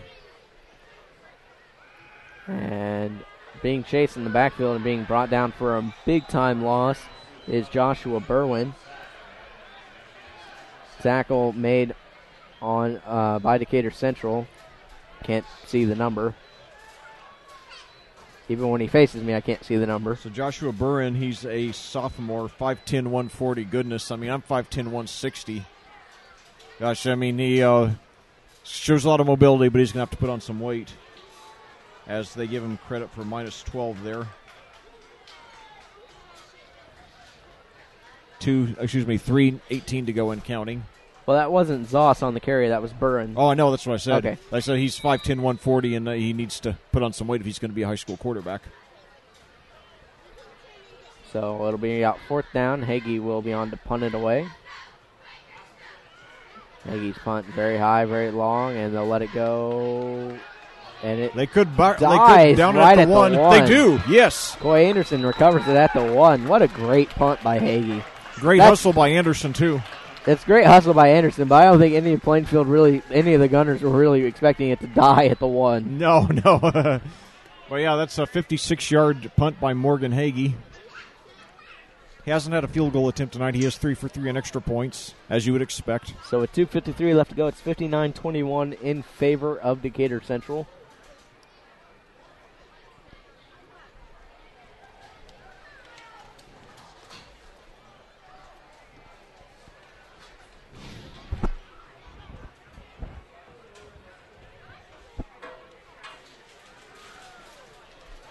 Try to get the personnel set is Decatur Central. Well, the Quakers, if they get a safety here, then they would get the ball back with quite a bit of time to get some more points. But let's see. Thompson looks, throws, and can't Incomplete. connect with his intended target of Jalen Atkins. So Obadiah Thompson, he's rushed very well, but 0 for 3 through the air. So the clock stops with 2:49 to go here in the fourth quarter. Still, the majority of the fans who came here tonight, and we had in the neighborhood of 4,000, the majority of them are still here. We have not had a lot of people leave yet. A decent number, but yeah, you're right. Not a lot of people. We got it's still well over half the crowd we had. Well over half. I love that in high school ball, most people stay to the bitter and support these kids. Pitch out and trying to get out of the end zone. Finally does, and getting ahead to about the 8-yard line was number 43. That would be Trey Ward on the carry. Looked like he didn't really want to get out of his own end zone when he was carrying it. Nevertheless, a solid 5-yard gain. So Trey Ward having some good moments. He's 4 for 15 here in playing limited minutes here, and then the all in the fourth quarter. So that brings out 3rd and 5 for the Hawks with 2:09 left to go in the fourth. Two receivers out to the right, so this is 3rd down. So if they don't get the first down here, the Hawks get the ball back, but it looks like they are going to get the first down. And a little bit more after the carry. It's Milligan. That time by Milligan. So now the Hawks will be able to run out the rest of the clock if they so choose after that 9-yard gain by Milligan. 1:52 to go and counting.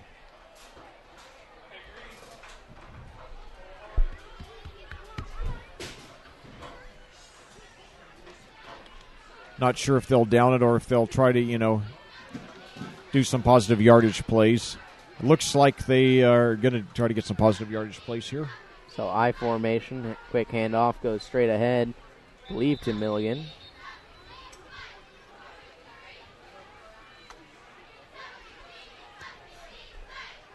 Tell you what, these numbers, I thought they'd get easier after the sun went down to Reed. Not quite so much. Now there's that light shining off. Was that Milligan again? I think so. It was 21, so that'd be Milligan. Yeah. So they give him credit for another 2. He's 4 for 13 now. As the clock hits the 1-minute mark.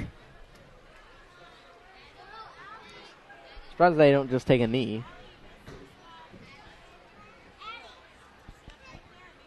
5 seconds on the play clock. I'll hand off once again to Milligan, who plows ahead for another small gain of 2.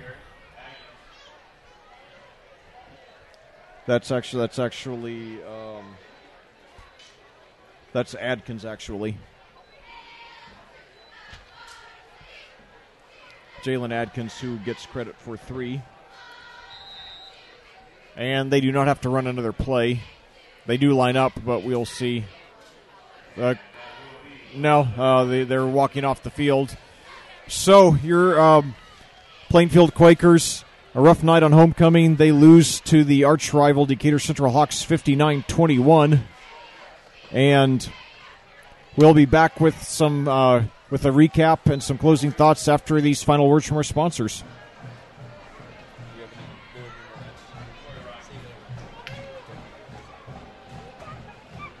Well, I actually closed out the sponsor list. Okay. So let's just go ahead and recap the game. Okay, well, back here at Plainfield for a final time tonight, where your Plainfield Quakers had a tough night on homecoming. They lose to their conference rival and geographic rival, Decatur Central Hawks, by a score of 59-21. It was a game in which, by the end of the first quarter, it was obvious that Decatur Central was firmly in control, and they never let up, although Plainfield did have a lot of bright spots in the second half. First, for the scoring recap, with 8:14 to go in the first quarter, Dakota Sidwell scored on a 13-yard touchdown rush. Tommy Stevens threw to Tyrone Tracy for the 2-point conversion, making the score 8-0. Then with 3:22 to go in the first quarter, Tommy Stevens scored on a 3-yard rush and then scored on a 2-point conversion rush, making the score 16-0. Plainfield threatened to get back in it when Colin Nicewander threw deep to Jacob Maple for a 70-yard touchdown strike. Morgan Hagee's extra point made it 16-7, but then with no time left in the quarter, Stevens passed to Chandler Barnes for a 15-yard strike, making it along with a 2-point conversion pass to Connor Ray that made the score 24-7. Then in the on the first drive of the second quarter, Tommy Stevens threw 77 yards to Riker Stout for a touchdown, and then Stevens threw to Tracy for a 2-point conversion, making the score 32-7. And then with 3:27 to go in the second quarter, Stevens threw 17 yards to Ray for a touchdown. The 2-point conversion pass attempt failed, making the score 38-7. And finally, with 1:24 to go in the quarter, Stevens connected 8 yards to Ray with another touchdown pass, and Cody Graham went for an extra point, and the score then was 45-7, which took us into the half. Then to open up the scoring in the second half, Tommy Stevens threw 41 yards to Ray, making it Ray's third touchdown reception of the game. Graham's extra point made it 52-7. And then finally, Plainfield started getting some momentum going. Bryce Biddle carried for only the third time of the year, scored a touchdown on a 10-yard rush. Now let's face it, that run was really set up by Dylan Foster's continued prowess. Yes. And so Hagee, extra point made it 52-14. And then in the fourth quarter, Obadiah Thompson, Decatur Central's backup quarterback, scored on a 5-yard rush.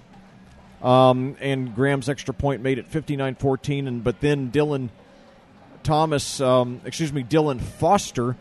Foster answered in a big way for Plainfield on a 70-yard rush. And Hagee's extra point brought us to our final score of 59-21. Individual statistics, first of all, for the Decatur Central Hawks. Tommy Stevens completed 11 of 16 passes for 273 yards and 5 touchdowns, while Obadiah Thompson was 0 for 3 in passing. In receiving, Connor Ray had 6 receptions for 133 yards and 3 touchdowns. Riker Stout had 2 receptions for 87 yards and 1 touchdown. Chandler Barnes had 1 reception for 15 yards and a touchdown. And Tyrone Tracy had 3 receptions for 39 yards. On the ground, Tommy Stevens was the team's leading rusher. He carried 9 times for 88 yards. Dakota Sidwell carried 10 times for 72. Tyrone Tracy, 5 for 39. Chandler Barnes, 3 for 19. Obadiah Thompson, the backup quarterback, 5 for 30. Laquan Milligan, 4 for 13. Jaden Adkins, 2 for 3. And Trey Ward, 4 for 15. For your Plainfield Quakers, Colin Niswander completed 3 of 11 passes for 98 yards and 1 touchdown, no interceptions. Jacob Maple was the leading rusher with 3 receptions for 98 yards, including 1 touchdown. Coy Anderson, 1 reception for 1 yard. On the ground, Dylan Foster was the leading rusher with 8 carries for 107 yards, including that spectacular 70-yard touchdown down the right side. In addition, Tristan Southwood went 8 for 22. Jacob Maple went 11 for 20. Bryce Biddle went 1 for 10, that being the touchdown. Peter Zoss went 2 for 5. Gavin Ritter went 1 for -7. Colin Niswander went 2 for -10. And Joshua Burren, the backup quarterback, went 1 for -12. So that closes out the individual stats for the game. JP?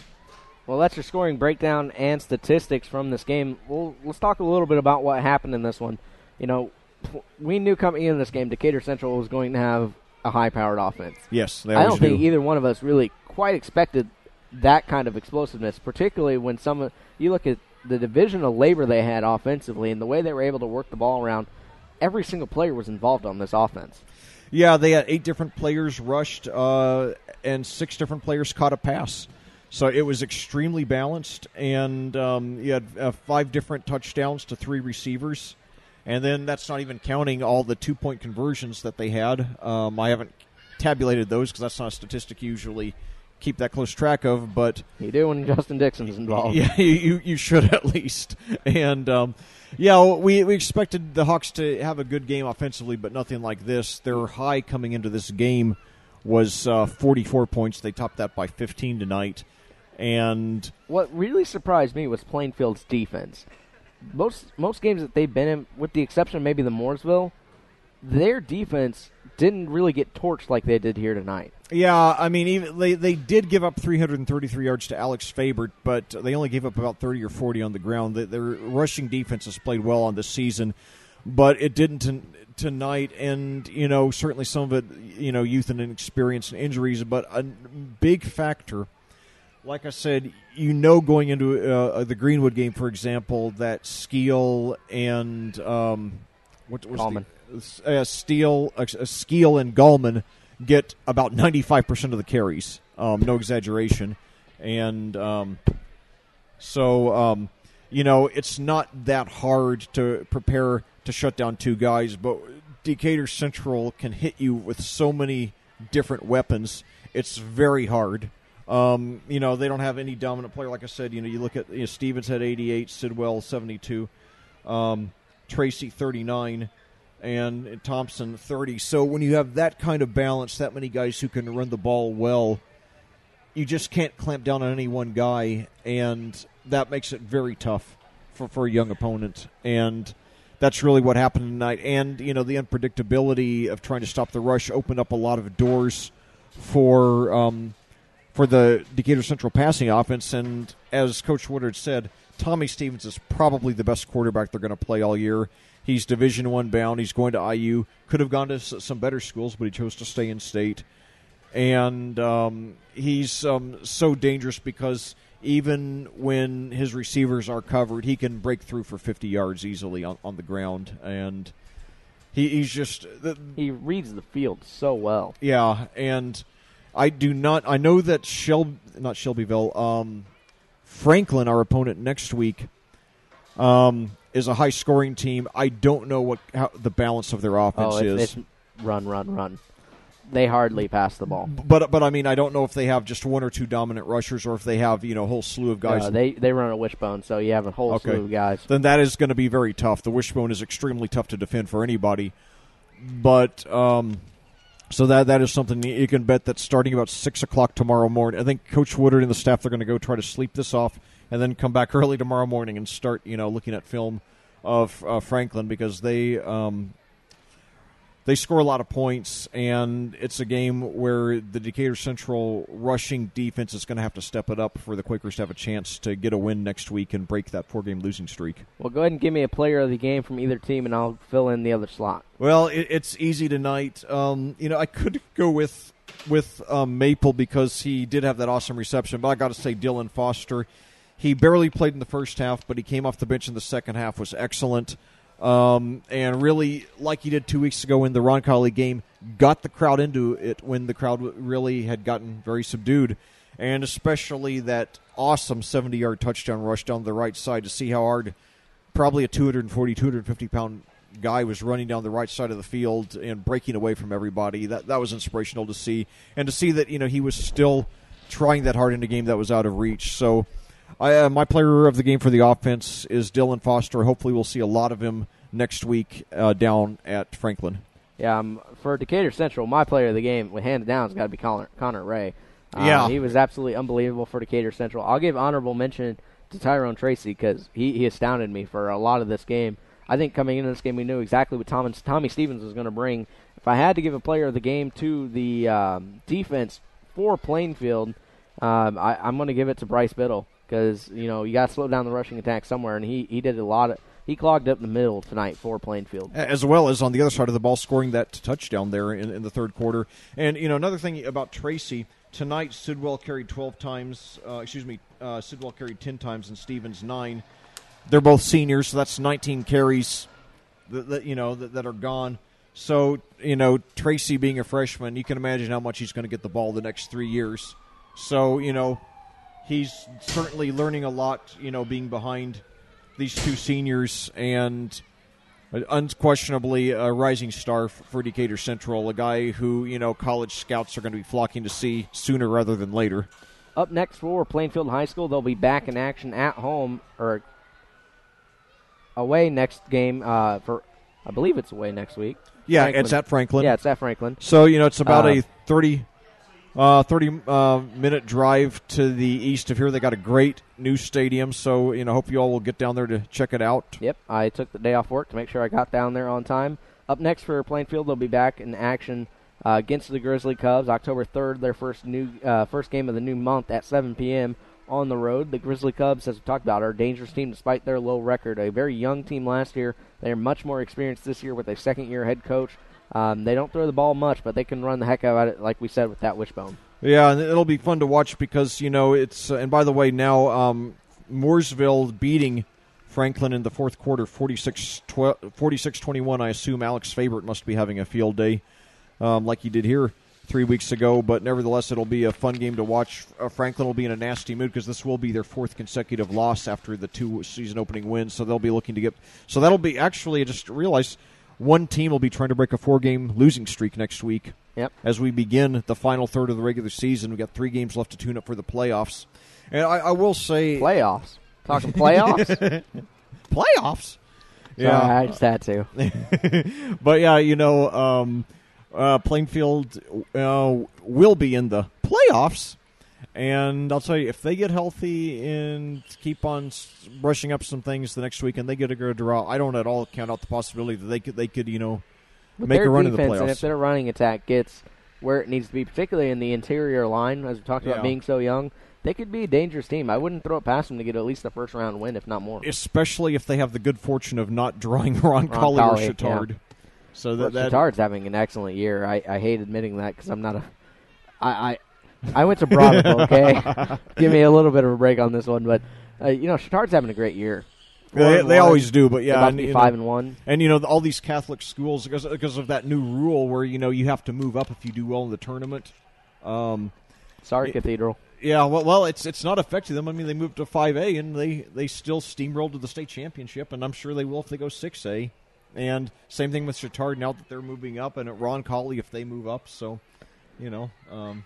we'll see. I mean, they because those guys, they're so good, and I mean, because remember, it's all based on enrollment, but they have a great talent and they play murderous schedules as if all they're trying to do is toughen up themselves up for the tournament. So. Well, that'll just about do it for tonight from Plainfield High School. We certainly wish you guys to have a happy, safe, and healthy weekend. Not to interrupt, but also here's a matchup. It's quite an interesting combination of names: Frontier versus Pioneer. Who's winning? Pioneer is winning 56-6 in the fourth.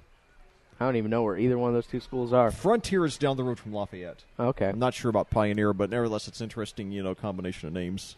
So the final here from Plainfield, 59-21 in favor of Decatur Central. As we said, up next for Plainfield will be a road game against Franklin Community. We want to wish you a nice weekend. For Lex Zorn and Doug Edens, our cameraman, I'm J.P. Sinclair. Have a good night. Good night.